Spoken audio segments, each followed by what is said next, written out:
নমস্কার দর্শক বন্ধু, দর্শকুজমা ব্লগস আরও একটা গুরুত্বপূর্ণ ভিডিও উপস্থাপন করতে চলেছি। আশা করছি তোমরা প্রত্যেকে ভালো আছো, সুখে আছো। তোমাদের সুখ শান্তি সমৃদ্ধি কামনা করে আমি আমার ব্লগটা শুরু করছি। ওং নমো ভগবতে বাসুদেবায় নমঃ। আজ বলবো যে 2026 সালে 22শে জুন পালিত হচ্ছে অম্বুবাচী। হিন্দু ধর্মে বিশেষ গুরুত্ব দিয়ে অম্বুবাচী পালন করা হয়। আষাঢ় মাসের 7 তারিখে মৃগশিরা নক্ষত্রের 3টি পদের পর ধরিত্রী মায়ের রজস্বলা হয়।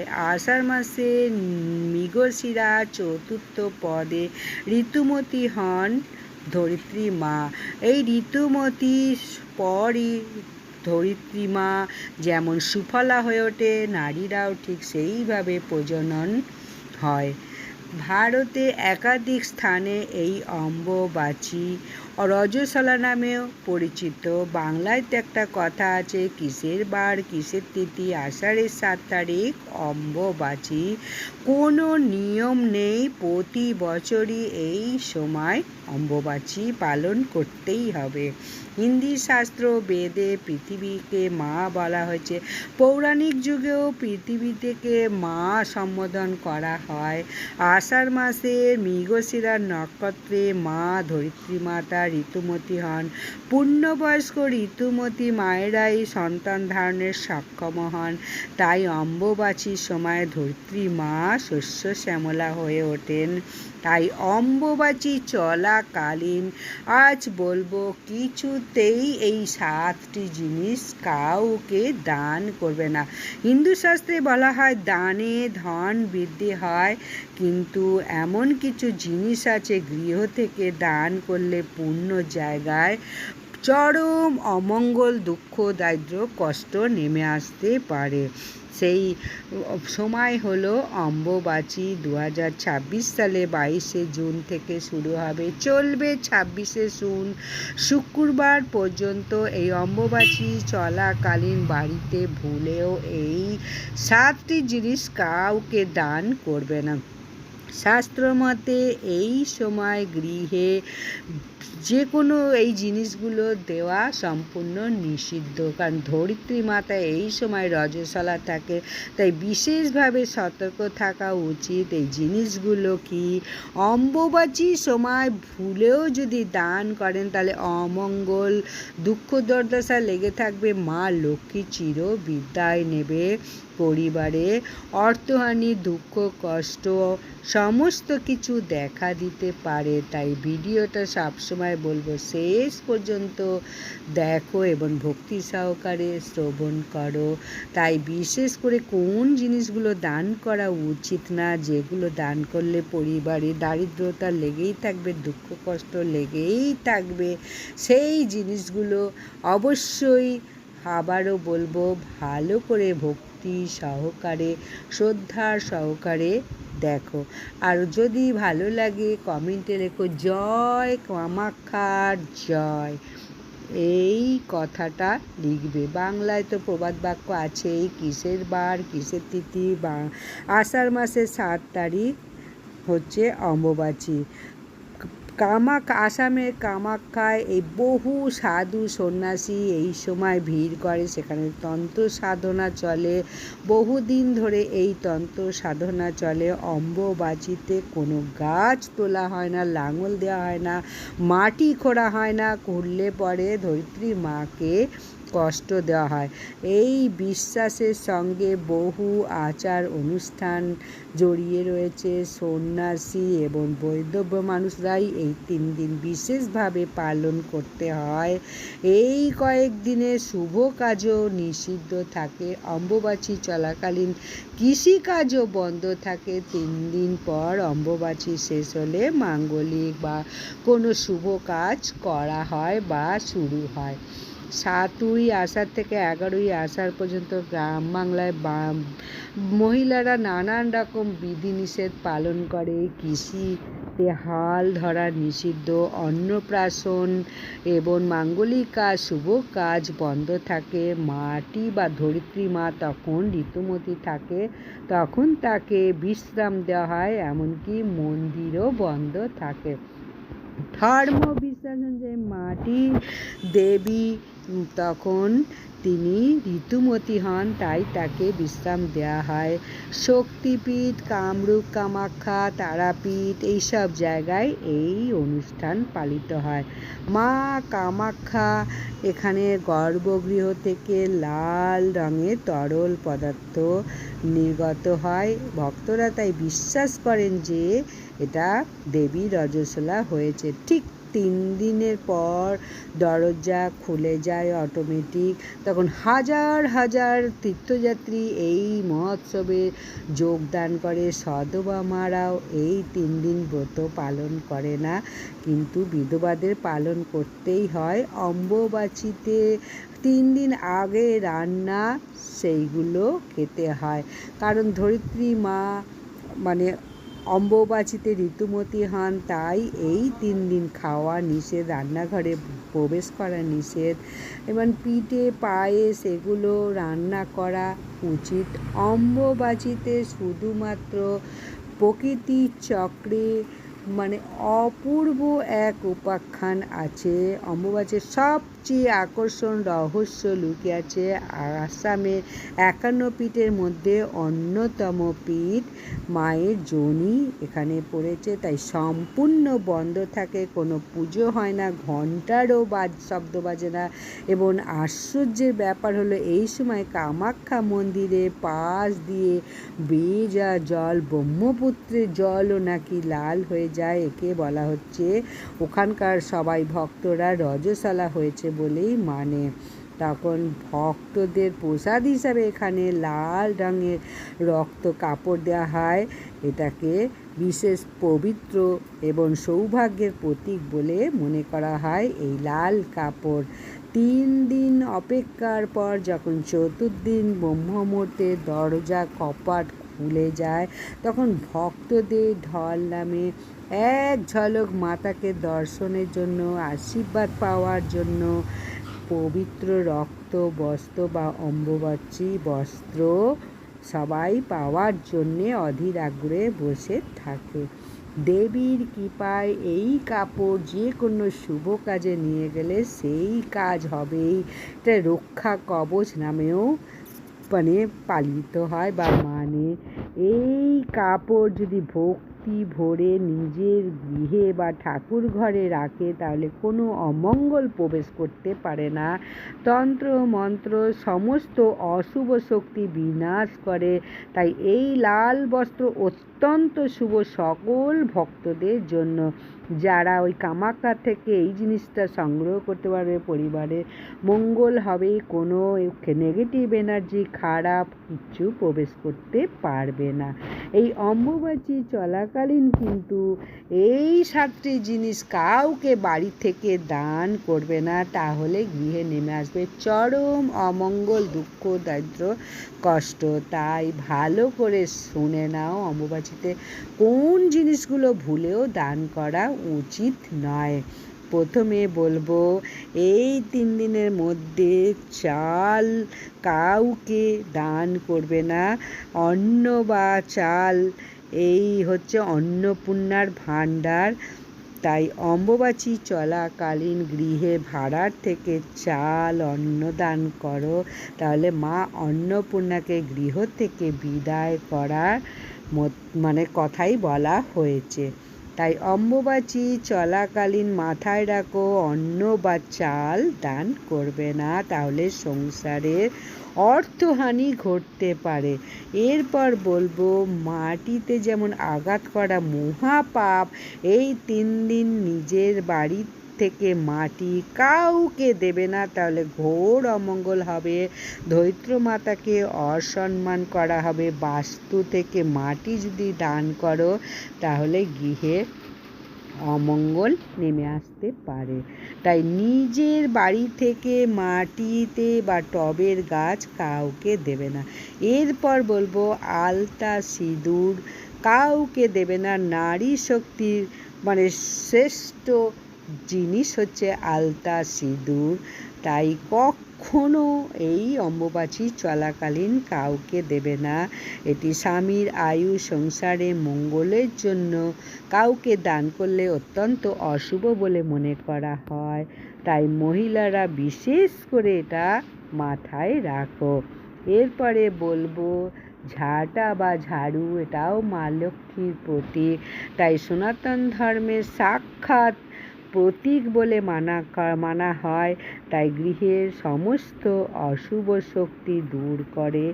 তাই গুপ্ত সময়ে কখনো কাউকে এই গৃহের ধন সম্পদ যা রয়েছে মা লক্ষ্মী চিরতরে গৃহত্যাগ করবে। এই ঝাঁটা যদি অম্বুবাচী চলাকালীন কাউকে দান করো। তাই প্রত্যেকে ভালো করে জিনিসগুলো মনে করো। এবং বস্ত্র বা কাপড় ব্যবহার করা জিনিস কাউকে কিন্তু দান করবে না। এই সময় বাতাসে এক অদ্ভুত আধ্যাত্মিক শক্তি নির্গত হয়। তাই ব্যবহার করা কাপড় বা কোনো নতুন কাপড় কাউকে দান করবে না। যদি কাউকে বস্ত্র দান করো তাহলে এই বস্ত্র দিয়ে কেউ তন্ত্র মন্ত্র কাজ করতে পারে। তাই এই দিনকে কখনো কাউকে এই বস্ত্র দান করবে না, তাহলে নানান রকম রোগ ব্যাধি নেগেটিভ এনার্জি গৃহে প্রবেশ করতে পারে ব্যবহার করা বস্ত্র। আর সাদা রঙের বস্তু কাউকে দান করা উচিত না।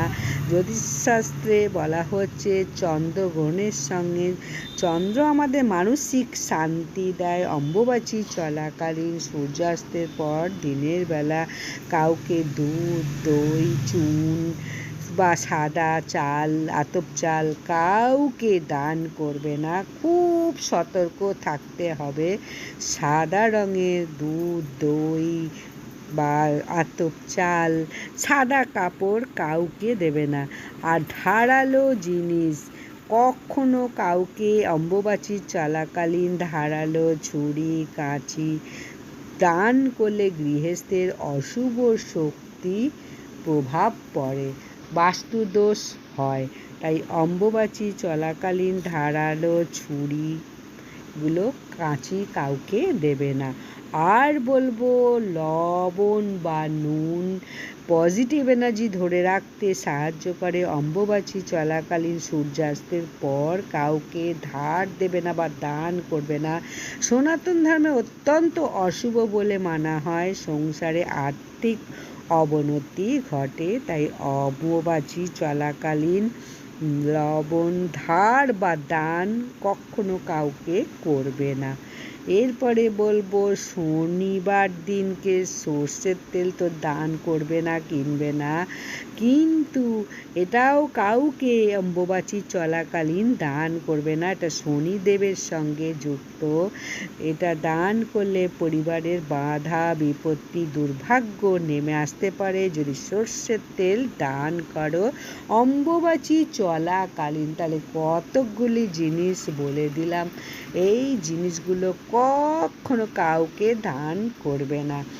এবং আরও বলবো অর্থ বা কড়ি ধান এগুলো কখনো দান করবে না।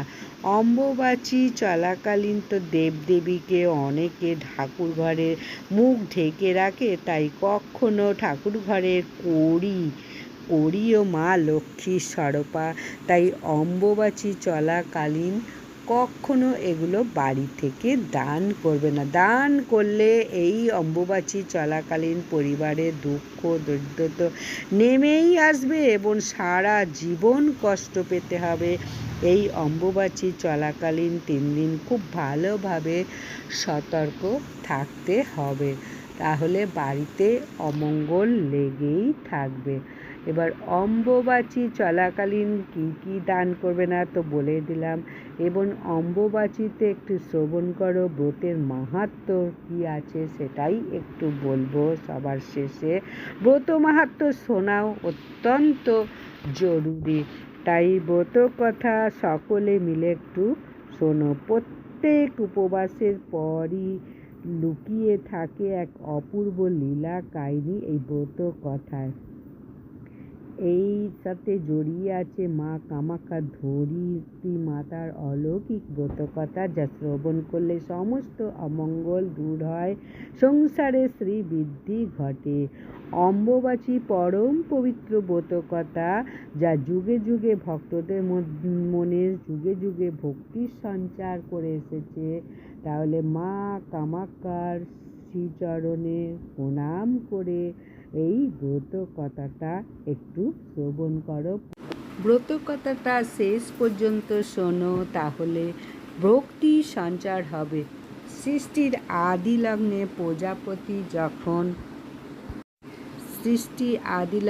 প্রজাপতি দক্ষের যজ্ঞে সতী দেহত্যাগ করে, তখন মহাদেব সতীর দেহ নিয়ে তাণ্ডব শুরু করে। তখন ভগবান শ্রী বিষ্ণু সেই সুদর্শন চক্র দিয়ে খণ্ড খণ্ড করে 51টি খণ্ড করে, এবং সেই 51টি খণ্ডের মধ্যে যে যোনি খণ্ডটি পতিত হয় সেটা আসামে পতিত হয়।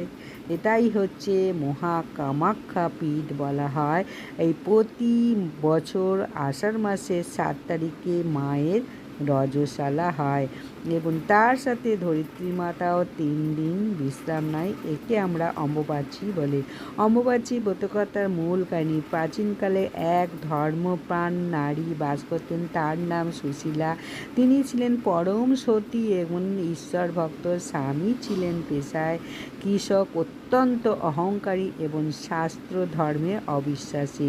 আষাঢ় মাসে শুরু হলো অম্বুবাচী পুণ্যতিথি। সুশীলা অত্যন্ত নিষ্ঠার সঙ্গে অম্বুবাচী তিথি পালন করতে লাগলেন। ঠাকুরঘর লাল সানুতে ঢেকে দিলেন এবং উনুনে আগুন জ্বালালেন না। সারাদিন উপবাস থেকে মা কামাখ্যা ধরিত্রীর নাম জপ করতে লাগলেন। কিন্তু কৃষক স্বামী এইসব মানতে নারাজ।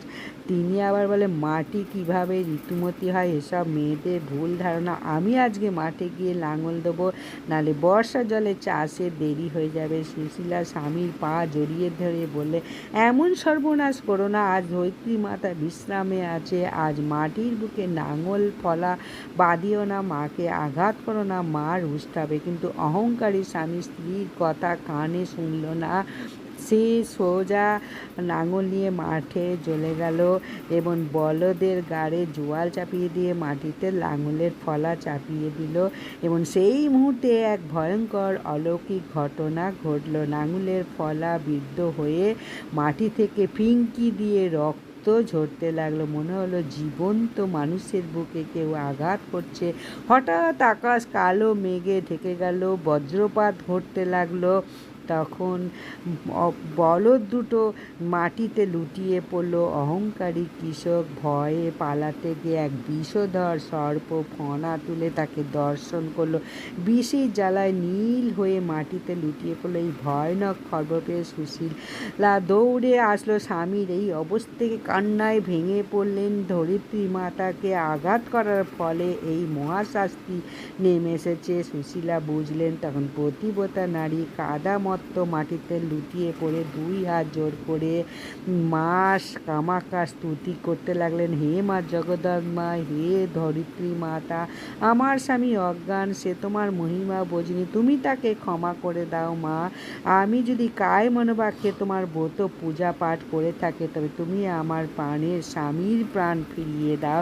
সুশীলার অটুট ভক্তি এবং স্বামীর প্রতি ভক্তি দেখে আকাশ থেকে এক জ্যোতির্ময় আলো সুশীলার অপূর্ব ভক্তি দেখে নীলাচল পর্বত কেঁপে উঠল, এবং এক নীলাচল পর্বত থেকে এক আওয়াজ শোনা গেল, তোর স্বামী আমাকে আঘাত করেছিল, তাই তাকে ফল ভোগ করতে হলো। তোর পবিত্র ব্রতের ফলে আমি তাকে ক্ষমা করলাম। আজ থেকে যুগে যুগে মানুষ আমাকে 3 দিন বিশ্রাম দেবে। যে নারী বা ভক্তি ভরে এই অম্বুবাচী পালন করবে তার গৃহে সুখ শান্তি ভরে উঠবে, অর্থে ভরে উঠবে। এবং এইভাবে কৃষক তার জীবন ফিরে পেল, বড়দের প্রাণও ফিরে পেল। ধরিত্রী মাতার মাটি মাথায় মেখে নিল। সেই দিন থেকে সমগ্র মানুষ এই অম্বুবাচী পালন করতে লাগলো। এই হলো অম্বুবাচীর পুণ্যকথা। যে ব্যক্তি ভক্তি ভরে পাঠ বা শ্রবণ করে, মাতা কামাখ্যার সমস্ত অমঙ্গল দূর করে, তার সংসার সুখ শান্তিতে ভরে ওঠে। তাহলে সমস্তটা অম্বুবাচী চলাকালীন কোন কোন জিনিস কাউকে দান করবে না, এবং অবশ্যই এই ব্রত কথাটা একবার হলেও শ্রবণ করো। যদি ভিডিওটা ভালো লাগে লাইক সাবস্ক্রাইব শেয়ার করো, লাইক করো এবং কমেন্টে লেখো জয় মা কামাখ্যার জয়, জয় মাতা ধরিত্রী মাতার জয় লিখতে ভুলবে না। এবং ভিডিওটা আত্মীয় স্বজন বন্ধু পরিবারবর্গকে একটু শেয়ার করো, তাহলে প্রত্যেকের মঙ্গল, তোমারও মঙ্গল। নমস্কার, বিদায়। জং নমো ভগবতে বাসুদেবায় নমঃ।